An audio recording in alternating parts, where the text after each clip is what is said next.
संत सतराम धाम राड़की साहब की तरफा आशीर्वाद शुभकामनाओं वाधाई। असां जॾहिं बि उन सच्चे साईं जे द्वार ते ईंदा आहियूं त उनजो मक़सदु हूंदो आहे पंहिंजे जीवन खे संभालणु, पंहिंजो पाण खे ऊचाई ॾियो ऐं पंहिंजो पाण खे बहितर कयो।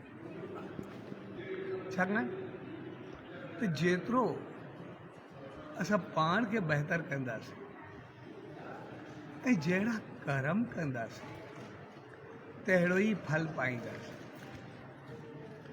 जेकॾहिं पाण खे चङो कयोसीं, कर्म चङा हूंदा त पोइ जीवन में सभु सुख सुविधाऊं ख़ुशियूं ख़ुशहालियूं ऐं मालिक जी रहमत मिलंदी। पर जेकॾहिं असां पंहिंजो पाण खे सही न कंदासीं ऐं अञा उल्टो कंदासीं त पोइ जहिड़ो कंदासीं तहिड़ो ई फल मिलंदो आहे। तंहिंजे करे असां इंसान जेके बि आहियूं असां सिर्फ़ु धोखो उते खाईंदा आहियूं जॾहिं पंहिंजूं चङाइयूं ॾिसंदा आहियूं ऐं ॿिए जूं उणायूं या ग़लतियूं, ऐं ग़लती सां पंहिंजो पाण खे चङो सम्झी करे वेही रहंदा ऐं ॿिए जी ग़लती ॾिसी ॾिसी ॿियनि सभिनी खे ग़लति सम्झंदा ई आहियूं। ऐं उन धोखे में असां सभु कुझु उल्टो करे वेंदा आहियूं, पाण खे चङो सम्झंदा आहियूं।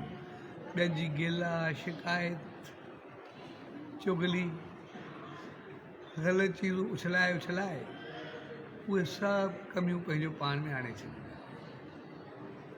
पर जॾहिं असां उन सच्चे साईं जे द्वार ते ईंदा आहियूं, उनजे संदेश खे, उनजे आदेश खे, उनजे पैगाम खे ॾिसंदा आहियूं त पोइ असां उनखे सम्झी करे थोरो पंहिंजो पाण खे बदिलायूं